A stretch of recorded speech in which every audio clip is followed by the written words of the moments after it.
आंखें खोलकर विक्रम सुहानी को देखते हुए कहता है, उसे तुमने ही आजाद किया है। सुहानी बौखलाहट के साथ कहती, नहीं, मैंने ऐसा कुछ नहीं किया। तांत्रिक कॉन्फिडेंस के साथ कहता, किया तो तुमने ही है, अब जानबूझकर या अनजाने में ये मैं नहीं कह सकता। एक बिल्डिंग की टेरेस पर खड़ी दूरबीन से नीचे की तरफ देख रही थी। उसके एक्सप्रेशन काफी सीरियस थे। निशा के आसपास 4-5 बॉडी बिल्डर्स टाइप के लड़के खड़े थे जो लगभग निशा की ही उम्र के लग रहे थे। देखने में वो लड़के इतने खतरनाक थे जैसे वो किसी को भी चींटी की तरह मसल सकते। वो सब बिना दूरबीन के नीचे की तरफ ही देख रहे थे, लेकिन उन्हें वहाँ कुछ ठीक से दिखाई नहीं दे रहा था। उनमें से एक लड़का निशा से कहता, निशा कब से तुम उधर ही देख रही हो, अब अपना दूरबीन मुझे दे दो। निशा दूरबीन से नीचे देखते हुए ही कहती है, चुपचाप वहीं खड़ा रहा, नीचे तेरी गर्लफ्रेंड नहीं है जिसे मैं ताड़ रही हूँ। जिस आदमी का मैं इंतजार कर रही हूँ उसे तेरे भरोसे नहीं छोड़ सकती। निशा के डांट को सुनकर उस लड़के का मुंह उतर जाता और वहाँ खड़े बाकी लड़के उसकी इंसल्ट होते देखकर अपनी हंसी छुपाने लगते हैं। वो लड़का शिकायत भरे अंदाज में कहता, निशा तुम ऐसे मेरी इंसल्ट नहीं कर सकती। ये सुनकर निशा दूसरे लड़के को अपनी दूरबीन देखकर उस लड़के की तरफ अपनी उंगली पॉइंट करते हुए गुस्से में कहती, इंसल्ट? तुझे पता है तेरी वजह से मेरी कितनी ज्यादा इंसल्ट हुई है? तू ही गया था ना सुहानी के नाना को उठाने के लिए, और हुआ क्या? युवराज सर के गार्ड्स उसे उठाकर ले गए। तू किसी काम का नहीं है। लड़का शर्मिंदा होते हुए कहता, निशा वो युवराज सर के आदमी थे, तुम्हें पता है उनकी ट्रेनिंग किस तरह से होती है, और वो हमसे कितने सीनियर भी हैं। उन्हें चकमा देना नामुमकिन है। निशा उस लड़के को वार्निंग देते हुए कहती है, जो भी हो, आज तुम लोगों ने मेरा काम अगर नहीं किया ना तो मैं भूल जाऊंगी कि तुम लोग मेरे क्लासमेट्स थे। अपने लिए दूसरी जॉब ढूंढ लेना। निशा के ऐसा कहने पर वहाँ खड़े सभी लड़के थोड़ा घबरा जाते हैं। निशा की बात पूरी होते ही दूरबीन से नीचे देख रहा लड़का कहता, निशा वो लोग उसे बाहर लेकर आ गए। ये सुनकर निशा फिर से दूरबीन लेकर नीचे देखने लगती है। नीचे युवराज के आदमी राघव को लेकर शिमला के लिए निकल रहे थे। निशा दूरबीन से राघव को देखते हुए कहती, चेरी तुझे क्या लगता है युवराज सर के आदमी इस राघव को शिमला तक ले जा पाएंगे या नहीं? पास खड़ा लड़का कहता, ऑफ कोर्स ले जाएंगे, मैंने कहा ना ये लोग इस काम के लिए जरूरत से ज्यादा ट्रेंड है। निशा एक स्माइल के साथ कहती, शर्त लगा ले, ऐसा नहीं होगा। ये राघव सूर्यवंशी बहुत टेढ़ी चीज है, ये इतनी आसानी से हाथ नहीं आएगा। जैसे ही निशा ऐसा कहती है वो देखती है कि राघव के आसपास एक अजीब तरह का सफेद धुआं फैलने लगता है। शायद वो किसी तरह का गैस था। ऐसा होते ही वहाँ खड़े लोग एक के बाद एक बेहोश होकर नीचे गिरने लगते हैं। राघव बिना देरी किए फौरन एक कार के अंदर जाता और वो कार तेजी से वहाँ से चली जाती। उस कार के वहाँ से जाने के बाद निशा दूरबीन हटाकर उस लड़के से कहती, देखा मैंने कहा था ना ये लोग उसे नहीं ले जा पाएंगे। वो लड़का परेशान होकर कहता, लेकिन निशा वो आदमी तो अब हमारी पकड़ से भी गया। निशा रिलैक्स होकर कहती है, चल यार तो उसकी चिंता मत कर। राघव ने उन गार्ड से भागकर हमारा काम और ज्यादा आसान कर दिया है। अगर हमें उसे उन गार्ड से चुरा कर ले जाना पड़ता तो हमें ज्यादा मुश्किल होती। निशा सीरियस होकर अपने कान पर लगे ब्लूटूथ पर कहती है, वो हाथ से बाहर नहीं जाना चाहिए। शाम का वक्त था। सुहानी अब तक ऑफिस से घर आ चुकी थी। युवराज की कार दीवान विला के गेट के अंदर आती। इस बार युवराज की कार के पीछे एक ग्रे कलर की मर्सिडीज भी अंदर आती है।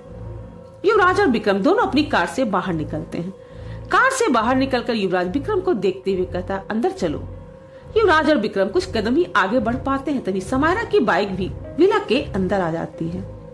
जैसे ही समायरा की बाइक वहाँ रुकती है उसके चेहरे पर एक अलग तरह के भाव आ जाते हैं। समायरा को एक पुरानी जानी पहचानी सी एनर्जी का एहसास होता है।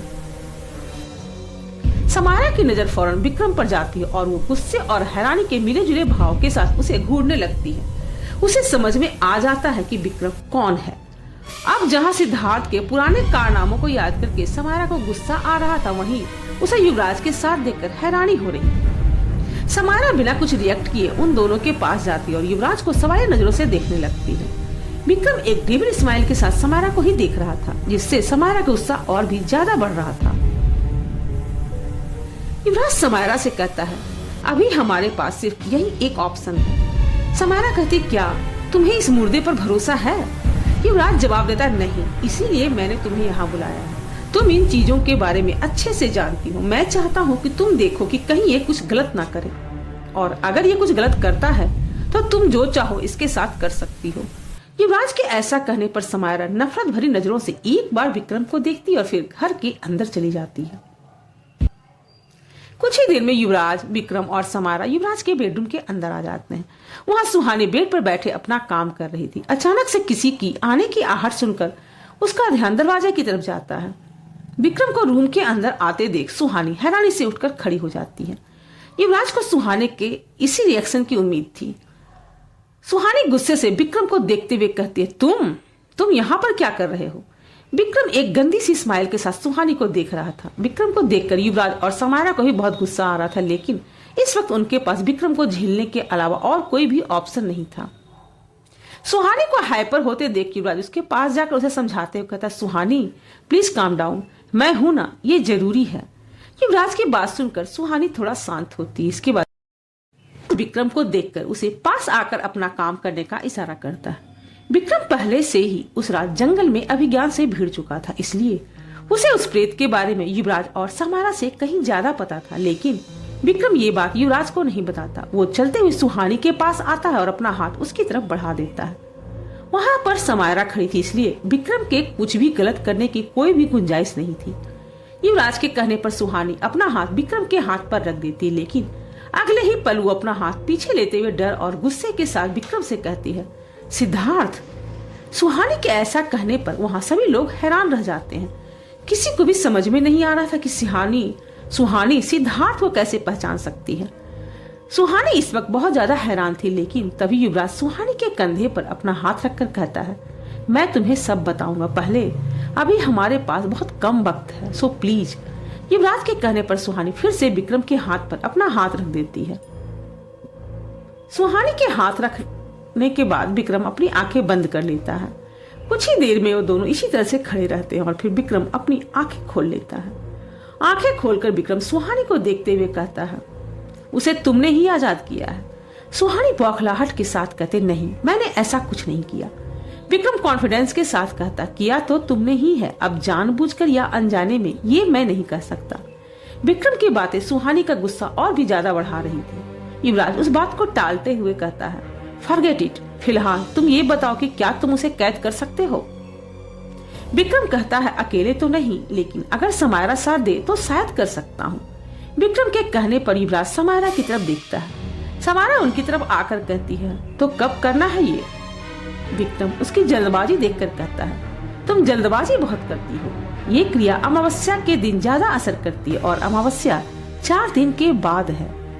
युवराज गुस्से में कहता है, वो हर रात सुहानी पर अटैक कर रहा है, हम 4 दिन तक नहीं रुक सकते। युवराज की ये बेचैनी देखकर विक्रम को बहुत मजा आ रहा था, लेकिन उसे अपनी जान भी प्यारी थी। विक्रम भी सुहानी को जिंदा रखना चाहता था, क्योंकि सुहानी उसे भी चाहिए थी। इसलिए वो युवराज से कहता है, डोंट वरी, 4 दिनों के लिए मैं सुहानी पर एक कवच बना सकता हूँ, जिससे वो सुहानी को नुकसान ना पहुँचा सके। लेकिन फिर भी उसका सुहानी के सपनों में आना मैं नहीं रोक सकता। समायरा क्यूरियस होकर कहती, ऐसा क्यों? विक्रम उसे एक्सप्लेन करता, क्योंकि वो सुहानी के दिमाग में अपनी जगह बना चुका है।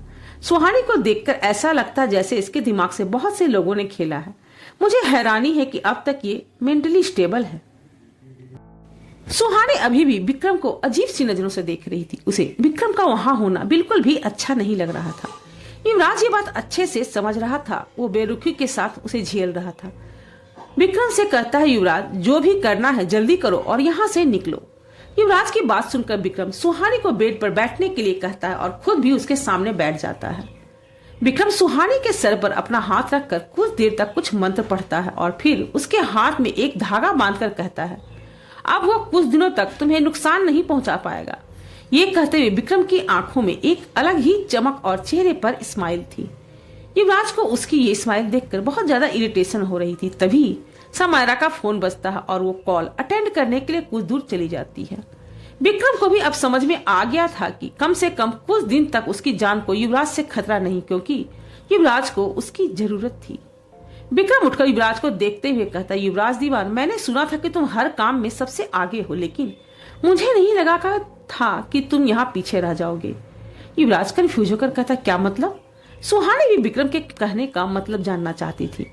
विक्रम सुहानी की तरफ गंदी नजरों से देखते हुए कहता, काफी पेशेंस है तुम में, वरना इतनी खूबसूरत बीबी और तुमने अब तक कुछ भी नहीं किया। अगर ये मेरी बीबी होती तो। विक्रम इतना ही कह पाता है, तभी युवराज गुस्से में उसके मुंह पर एक जोर का मुक्का मारता है। विक्रम फौरन नीचे गिर जाता है। युवराज का बस चलता तो इसी वक्त वो विक्रम की जान ले लेता, लेकिन अभी वही सुहानी को बचाने की आखिरी उम्मीद थी, इसलिए युवराज खुद को बड़ी मुश्किल से रोक लेता है। युवराज गुस्से में उसे घूरते हुए कहता है, गेट आउट। विक्रम अपने नाक पर लगा खून साफ करते उठता है और गुस्से से युवराज और सुहानी को देखकर वहां से चला जाता है। विक्रम के जाने के बाद समायरा भी बिना कुछ कहे वहां से चली जाती है। उन दोनों के जाने के बाद युवराज खुद को शांत करने की कोशिश करता और उसकी नजर सुहानी पर जाती है, जो बेड पर बैठी थी, जो काफी अनकंफर्टेबल लग रही थी। उसके दिमाग में विक्रम की कही बात चल रही थी। बेशक उसने वो बात गलत इंटेंशन से कही थी, लेकिन उसने बिल्कुल सही कहा था। सुहानी सोच रही थी कि युवराज में सच में बहुत ज्यादा पेशेंस है। सुहानी वाकई बहुत खूबसूरत थी और युवराज उससे बहुत प्यार भी करता था, लेकिन कभी भी युवराज ने सुहानी को किसी चीज के लिए फोर्स नहीं किया था। उनका रिलेशन बिल्कुल वैसा ही चलता था जैसा सुहानी चाहती थी। अभी तक तो उनकी फर्स्ट किस भी नहीं हुई थी। सुहानी को याद आता है कि युवराज ने उसे फर्स्ट किस के लिए अप्रोच भी उस विशिंग बिल के पास किया था। युवराज के इस बेकार आइडिया के बारे में सोचकर ही सुहानी के चेहरे पर एक हल्की स्माइल आ जाती है। युवराज अभी भी सुहानी के सामने जाने के लिए नर्वस हो रहा था, लेकिन सुहानी के चेहरे पर स्माइल देखकर वो थोड़ा चौंक जाता है। युवराज सुहानी के पास जाकर कहता है, क्या हुआ, तुम मुस्कुरा क्यों रही हो? युवराज की बात सुनकर सुहानी का ध्यान टूटता है और वो प्रेजेंट में आ जाती है। उसके चेहरे की वो स्माइल फिर से गायब हो जाती है। सुहानी के दिमाग में विक्रम की कही बात चल रही थी और वो युवराज से नजरें नहीं मिला पा रही थी। उस रूम का माहौल काफी ऑकवर्ड हो गया था। युवराज को भी समझ में नहीं आ रहा था कि वो अब क्या कहे। तभी उसे जैसे कुछ याद आता है और वो सुहानी से कहता है, वैसे मेरा ड्रीम प्रोजेक्ट जिसे तुम मुझसे छीनना चाहती थी वो अब इंडिया आ चुका है। अगर तुम चाहो तो उसके लिए ट्राई कर सकती हो। सुहानी इनकार करते हुए कहती है, अब मुझे उसकी कोई जरूरत नहीं है। युवराज सुहानी को छेड़ते हुए कहता, क्यों, तुमने तो मुझे धमकी दी थी कि तुम मुझसे वो प्रोजेक्ट छीन लोगी। सुहानी उस वक्त को याद करते हुए कहती है, ये मैंने तब सोचा था जब मैं दीवान बिला नहीं आई थी। मैंने सोचा था कि आपसे वो प्रोजेक्ट ले लूंगी और उसके बदले में मैं आपके इस घर में अपनी एंट्री की डिमांड करूंगी। मुझे पता था कि आप उस प्रोजेक्ट के लिए 4 सालों से वेट कर रहे थे और आपको मेरी बात माननी ही पड़ेगी। युवराज स्माइल करते हुए कहता, अच्छा तो ये बात थी, और तुम्हें क्या लगा था कि मैं तुम्हें वो प्रोजेक्ट इतनी आसानी से लेने देता? उसके लिए तुम्हें बेस्ट प्रेजेंटेशन बनाना पड़ता। ये सुनकर सुहानी को अपना वो प्लान याद आ जाता और उसी पल में चली जाती है। सुहानी थोड़ा एक्साइटेड होकर कहती है, मैं ये प्रोजेक्ट आपका ही प्रेजेंटेशन यूज करके लेने वाली थी। 3 साल पहले आपने मुझे वो प्रेजेंटेशन दिखाया था जिस पर आप काम कर रहे थे। सुहानी का जवाब सुनकर युवराज को वो दिन याद आता है जब उसने अपने ऑफिस में सुहानी को वो प्रेजेंटेशन दिखाया था। तब सुहानी उसकी गोद में बैठी थी। युवराज सुहानी को घूरते हुए कहता है, तो तुम चीटिंग करने वाली थी? सुहानी फौरन कहती है, everything is fair in love and war. ये कहते ही सुहानी को होश आता है और वो फिर से शांत हो जाती है। युवराज सुहानी की आंखों में देखते हुए कहता, तो वो क्या था, लव या वॉर? युवराज के इस सवाल से सुहानी हड़बड़ा जाती है और वहां से उठकर कहती है, वो मुझे विवेक से कुछ बात करनी है, और फिर उस रूम से वो बाहर चली जाती है। सुहानी के जाते ही युवराज का फोन बजता है। युवराज जैसे ही फोन उठाता है, फोन से घबराई हुई एक आवाज आती, सर राघव हमारे हाथ से निकल गया, अब वो कहीं नहीं मिल रहा। ये सुनकर युवराज का चेहरा गुस्से से लाल हो जाता है और वो बिना कुछ कहे फोन कट कर देता है। अगली सुबह एक रूम जिसका दरवाजा खुला हुआ था उसके अंदर से निशा, सुहानी और विवेक की आवाज आ रही थी। विवेक कहता, ये सोया है, बेहोश है या फिर मर गया? निशा चिढ़ते हुए कहती, ये बस बेहोश है। फिर सुहानी की आवाज आती, यकीन नहीं हो रहा, मैं 3 साल बाद इन्हें देख रही हूँ, लेकिन ये अब तक बेहोश क्यों है? निशा जवाब देती है, इसे बेहोश किए बिना यहाँ ला पाना नामुमकिन था। निशा, सुहानी और विवेक एक रूम में खड़े थे और उनके सामने राघव कुर्सी में बंधा बेहोश पड़ा था। निशा राघव को देखते हुए कहती है, अब युवराज सर से मेरा हिसाब बराबर हुआ। उनका चेहरा देखने लायक होगा जब उन्हें पता चलेगा कि राघव हमारे पास है। मैं तो उस एक्सप्रेशन के साथ उनकी एक फोटो क्लिक करूंगी और उसे हमेशा अपने फोन का डीपी रखूंगी। तभी निशा के पीछे से एक आवाज आती है, अगर ऐसा है तो तुम पीछे मुड़कर अभी मेरी फोटो क्लिक कर सकती हो। इस आवाज को सुनते ही निशा, सुहानी और विवेक की आंखें हैरानी से बड़ी हो जाती हैं और वो तीनों अपनी जगह पर जम जाते हैं। उस आवाज को सुनकर सब ये जान चुके थे कि वो आवाज किसी और की नहीं बल्कि युवराज की ही थी। युवराज उन तीनों के ठीक पीछे खड़ा था। सुहानी, निशा और विवेक तीनों की डर से पीछे मुड़ने की हिम्मत ही नहीं हो रही थी। निशा बिना पीछे मुड़े तिरछी नजरों से पीछे देखने की कोशिश करते हुए धीरे से कहती, यार ये युवराज सर है या शक्तिमान, हर जगह पहुंच जाते हैं। सुहानी और विवेक निशा की बात का कोई जवाब नहीं देते। उन तीनों को पीछे ना मुड़ते देख युवराज चलकर उनके पास आकर खड़ा हो जाता है। वो राघव को देखते हुए निशा से कहता है, तो तुमने भागने में इसकी मदद की थी ताकि तुम इसे पकड़ सको। तुम्हें अंदाजा भी है कि ये कितना खतरनाक हो सकता था।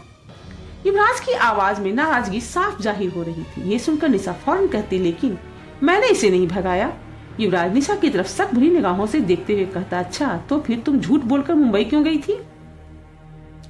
निशा अपनी नजरें चुराते हुए कहती, एक्चुअली मैं राघव को आपके गार्ड से छुड़ाकर यहाँ लाने के लिए ही गई थी, लेकिन मेरे भगाने से पहले ही ये खुद ही भाग गया और फिर मैंने इसे पकड़ लिया। इससे पहले युवराज कुछ कह पाता, सुहानी कहती है, अब जब हमने इन्हें पकड़ा है तो इनसे पहले सवाल हम ही करेंगे। जब हमारा हो जाएगा फिर आप इसे ले जा सकते हैं, लेकिन अभी आप यहाँ हमें डिस्टर्ब मत कीजिए। सुहानी की बात सुनकर युवराज की चेहरे पर हल्की स्माइल आ जाती है। वो सुहानी से कहता, तुम्हें क्या लगता है इसके मुंह से इंफॉर्मेशन निकलवाना इतना आसान है? तुम इससे सवाल पूछेगी और ये तुम्हारे सारे जवाब आसानी से दे देगा। रियली?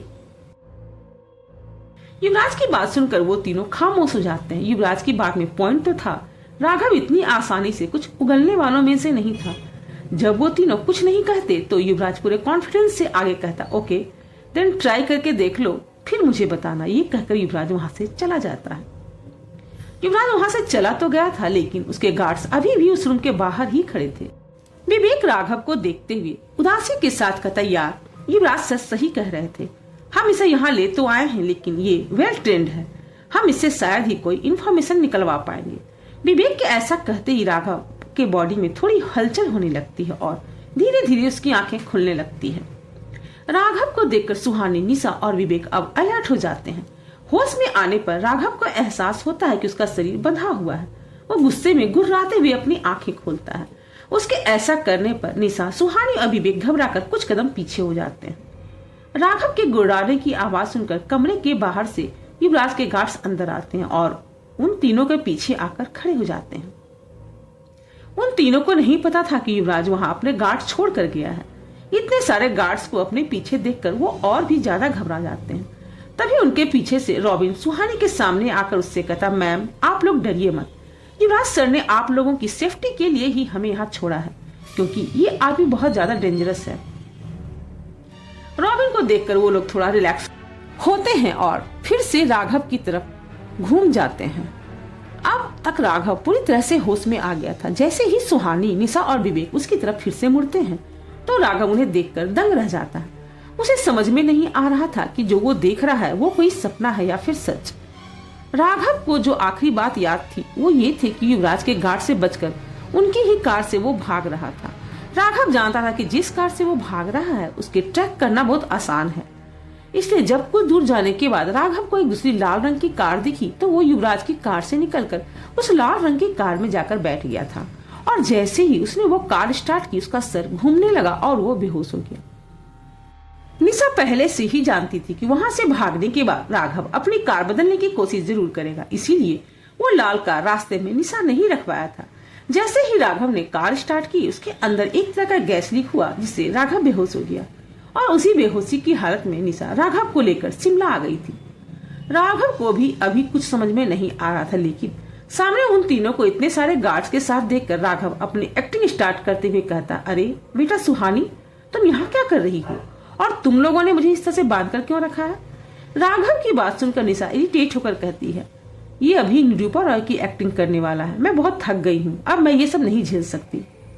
सुहानी राघव को देखकर कहती है, आप तो दिल्ली अपने ट्रीटमेंट के लिए गए थे ना, तो फिर आप वापस क्यों नहीं आए? सुहानी का सवाल सुनकर राघव नर्वस हो जाता है और कुछ सोचते हुए बोलता है, बेटा वो मैं एक जरूरी काम में फंस गया था, मैं बस तुम लोगों के पास आने ही वाला था। ये सुनकर विवेक भी इरिटेट होकर कहता, यार मैं भी इसका ड्रामा देखने के मूड में बिल्कुल नहीं हूँ, बेहतर तो होगा कि इसे युवराज सर को ही सौंप दिया जाए, वो ही इनके मुंह से कुछ निकलवा पाएंगे। राघव घबराते हुए कहता, बेटा ये तुम क्या कह रहे हो? तुम लोग मेरे मुंह से क्या निकलवाना चाहते हो? क्या तुम लोग मुझ पर शक कर रहे हो? सुहानी भी अब इरिटेट होकर कहती है, I think you are right. इसके बाद वो भी पीछे मुड़कर रॉबिन से कहती, रॉबिन आप लोग इन्हें अपने हिसाब से हैंडल कर सकते हो।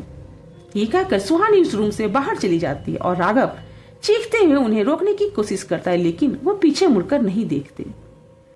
दूसरी तरफ युवराज अपनी कार में बैठे हुए ब्लूटूथ पर ये सब सुन रहा था और उसके चेहरे पर एक गजब की स्माइल थी। उसे लगा नहीं था कि सुहानी इतनी आसानी से राघव को उसे सौंप देगी। इस वक्त उन तीनों के पास और कोई ऑप्शन भी नहीं था। राघव बहुत स्ट्रांग था और वो राघव से इंफॉर्मेशन निकालने के लिए उसे टॉर्चर नहीं कर सकते थे।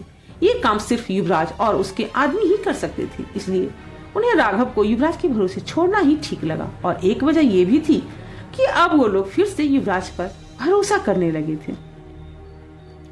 रात हो चुकी थी। युवराज अपने रूम में था। आज वो ठीक से सुहानी से मिला भी नहीं था। कुछ देर के बाद सुहानी रूम के अंदर आती है और उसकी नजर युवराज पर पड़ती है, जो उसे ही देख रहा था। सुहानी बेड पर आकर बैठ जाती है। वो अब युवराज के साथ पहले की तरह कंफर्टेबल नहीं रह पाती थी। वो युवराज को देखकर एक गहरी सांस लेते हुए कहती है, आपने ठीक कहा था, रघु अंकल को हम हैंडल नहीं कर सकते। युवराज कहता है, पर मुझे नहीं लगा था कि तुम लोग इतनी जल्दी हार मान लोगे। मुझे लगा था कि तुम लोग कुछ दिन ट्राई तो जरूर करोगे। सुहानी कहती है, हम जरूर करते, अगर हमारे के पास वक्त होता तो। वक्त बहुत कम है और हम टाइम वेस्ट नहीं करना चाहते। युवराज सुहानी की आंखों में देखते हुए कहता, थैंक यू। सुहानी कंफ्यूज होकर कहती है, क्यों? युवराज कहता है, मुझ पर भरोसा करने के लिए। मुझे लगा था कि मैं तुम्हारा भरोसा हमेशा के लिए खो चुका हूँ। ये सुनकर सुहानी अपनी नजरें फेर लेती। युवराज की नजर अभी भी सुहानी पर ही थी। वो सीरियस होकर कहता, सुहानी मुझे तुम्हारी हेल्प चाहिए, क्या तुम करोगी? सुहानी कंफ्यूज होकर कहती है, आपको मेरी क्या हेल्प चाहिए? युवराज सुहानी के पास आकर बैठ जाता है और बेचारी सी शक्ल बनाकर कहता है, मेरी बेबी मुझसे बहुत गुस्सा है और मैं उसे मना नहीं पा रहा। तुम बताओ मैं ऐसा क्या करूं कि वो मान जाए? सुहानी युवराज के सवाल का कोई जवाब नहीं देती। युवराज आगे कुछ कहने ही वाला होता है, तभी उसका फोन बजता है। युवराज के फोन पर विवेक का एक मैसेज आया था। विवेक सुहानी को बिना बताए युवराज को अपने रूम में बुला रहा था। उस मैसेज को देखकर युवराज थोड़ा चौंक जाता है और फिर वो वहां से बाहर चला जाता है। कुछ ही पलों में युवराज विवेक के रूम में बैठा था। युवराज विवेक से कहता, क्या बात है? विवेक सीरियस होकर कहता, युवराज सर, आपको याद है हमने आपको उस रात के बारे में बताया था जब सुहानी किसी लड़के के साथ सिंघानिया मेंशन से बाहर निकली थी? युवराज विवेक के नर्वस चेहरे को देखते हुए कहता, हाँ, और तुम लोगों ने कहा था कि तुम उसे नहीं जानते। विवेक कहता, हाँ, वो लड़का वही प्रेत है जो सुहानी के पीछे पड़ा है। विक्रम ने कहा था कि सुहानी ने ही उसे आजाद किया है। मुझे लगता है कि उसी रात सिंघानिया मेंशन में सुहानी से कोई गलती हुई थी, जिसकी वजह से वो आजाद हो गया। विवेक की बात सुनकर भी युवराज का चेहरा बिल्कुल शांत रहता है, लेकिन इस वक्त वो बहुत ज्यादा हैरान था। युवराज आगे कहता है, क्या ये बात सुहानी जानती है? विवेक ना में अपना सर हिलाकर कहता, नहीं, सुहानी पहले ही बहुत ज्यादा डरी हुई है। अगर उसे पता चल गया कि अभिज्ञान ही वो प्रेत है तो वो और भी ज्यादा डर जाएगी। इसीलिए मैंने और निशा ने डिसाइड किया कि हम इस बारे में उससे कुछ भी नहीं कहेंगे। विवेक की बात सुनकर युवराज को एहसास होता है कि क्यों सुहानी निशा और विवेक को अपनी फैमिली मानती है। सिर्फ वही दो लोग थे जो शुरू से लेकर अब तक हर सिचुएशन में सुहानी के साथ खड़े थे। युवराज विवेक के कंधे पर हाथ रखकर कहता, डोंट वरी, सब ठीक हो जाएगा। विवेक कंफ्यूज होकर कहता, युवराज सर, क्या हम विक्रम पर भरोसा कर सकते हैं? युवराज शांत होकर कहता है, क्या तुम मुझ पर भरोसा करते हो? विवेक बिना देर किए हाँ में अपना सर हिला देता है। ये देखकर युवराज कहता है, तो फिर सब मुझ पर छोड़ दो, मैं जानता हूँ कि मैं क्या कर रहा हूँ। ये कहकर युवराज फिर से विवेक के रूम से निकलकर अपने रूम में आ जाता है। आधी रात हो चुकी थी। चारों तरफ अंधेरा और सन्नाटा फैला हुआ था। शिमला के घने जंगलों के बीच आग जल रहा था, जिससे रोशनी आसपास फैली हुई थी। वो आग का एक हवन कुंड था। उस हवन कुंड के सामने विक्रम बैठा था। उसने सिर्फ इस वक्त एक काली धोती पहन रखी थी। विक्रम आंखें बंद किए ऊंची आवाज में लगातार मंत्र जाप करते हुए हवन कुंड में आहुति दे रहा था। कुछ देर इसी तरह लगातार आहुति देने के बाद वो शांत हो जाता है। अब उसके चेहरे पर एक तरह का सेटिस्फैक्शन दिखाई दे रहा था। विक्रम अपनी आंखें बंद किए हुए कहता है, तुम्हें बुलाना सच में बहुत मुश्किल है। ये कहते हुए विक्रम अपनी आंखें खोल देता है। विक्रम के सामने हवन कुंड के दूसरी तरफ वही प्रेत खड़ा था और विक्रम उसे देखकर डेविल स्माइल कर रहा था। वो प्रेत अपने असली रूप में था और गुस्से से घुर्रा रहा था। वो अपनी भयानक आवाज में कहता है, तू उसे मुझसे नहीं छीन पाएगा, वो सिर्फ मेरी है। विक्रम उसी मुस्कान के साथ आगे कहता है, उस तक पहुंचने से पहले तुम्हें और भी बहुत लोगों से निपटना होगा और मेरा भरोसा करो, वो लोग बहुत ताकतवर हैं। विक्रम की बात सुनकर वो फिर से गुर्राने लगता है। विक्रम आगे कहता है, अगर तुम बुरा ना मानो तो अपने उस रूप में आ सकते हो जिस रूप में मैंने तुम्हें उस दिन जंगल में देखा था। इससे हमारी बात थोड़ी आसान हो जाएगी। विक्रम के ऐसा कहने पर वो प्रेत कुछ ही पलों में अभिज्ञान में बदल जाता है। एक भयानक प्रेत से अब वो एक खूबसूरत इंसान बन गया था, जिसके चेहरे पर अभी भी गुस्से के भाव थे और वो अपनी चमकीली आंखों से विक्रम को गुस्से से घूर रहा था। अभिज्ञान गुर्राते हुए कहता है, तूने आज खुद अपनी मौत को बुलाया है। उस रात मैंने तुझे छोड़ दिया था, लेकिन आज नहीं छोड़ूंगा। मेरे और उसके बीच जो भी आएगा मैं उन सबको खत्म कर दूंगा। ये कहते हुए अभिज्ञान विक्रम की तरफ बढ़ने लगता है। विक्रम फौरन कहता है, मैं सुहानी को तुम तक लाने में तुम्हारी मदद कर सकता हूँ। आज मैंने तुम्हें इसीलिए बुलाया है। विक्रम की बात सुनकर अभिज्ञान के कदम वहीं रुक जाते हैं। वो कहता है, तुम कहना क्या चाहते हो? विक्रम कहता है, मैं अच्छे से जानता हूँ कि तुम सुहानी को क्यों चाहते हो। उसके पास जो है मुझे भी उसी की जरूरत है, लेकिन सिर्फ कुछ वक्त के लिए। पर उसके साथ जो लोग हैं उनके रहते हम दोनों सुहानी को नहीं पा सकते। हमें मिलकर कोशिश करनी चाहिए। एक बार सुहानी से मेरा काम हो जाएगा, फिर तुम उसका चाहे जो भी हो कर सकते हो। अभिज्ञान कहता, तू उससे क्या चाहता है? विक्रम कुछ याद करते हुए कहता है, ये मेरा शरीर नहीं है। मैं इसमें सिर्फ एक मेहमान की तरह हूँ। सिर्फ सुहानी ही है जिसकी मदद से मैं इसे पूरी तरह से अपना सकता हूँ। मुझे सुहानी की सिर्फ इतनी ही जरूरत है। अभिज्ञान गुस्से में विक्रम से कहता है, क्या तू जानता भी है कि वो है कौन? विक्रम बेपरवाह होकर कहता, नहीं, और ये जानने में मुझे कोई दिलचस्पी भी नहीं है। उससे मुझे हमेशा के लिए एक शरीर चाहिए और कुछ नहीं। विक्रम की बात को सुनकर अभिज्ञान शांत हो जाता है और वो फिर से अपने असली रूप में आकर वहां से गायब हो जाता है। अभिज्ञान के जाने के बाद विक्रम मुस्कुराते हुए कहता है, युवराज दीवान, तुम्हें पता भी नहीं है कि तुमने मुझसे मदद मांगकर कितनी बड़ी गलती कर दी है। आगे के पार्ट्स में हम देखेंगे कि क्या युवराज विक्रम के चंगुल से सुहानी को बचा पाएगा या फिर सुहानी के साथ कुछ और ही घटना घटने वाली है। आगे की कहानी को जानने के लिए मेरे चैनल को सब्सक्राइब जरूर करें, ताकि आने वाले एपिसोड्स के नोटिफिकेशन आप तक सबसे पहले पहुंच जाएं। Thanks for watching.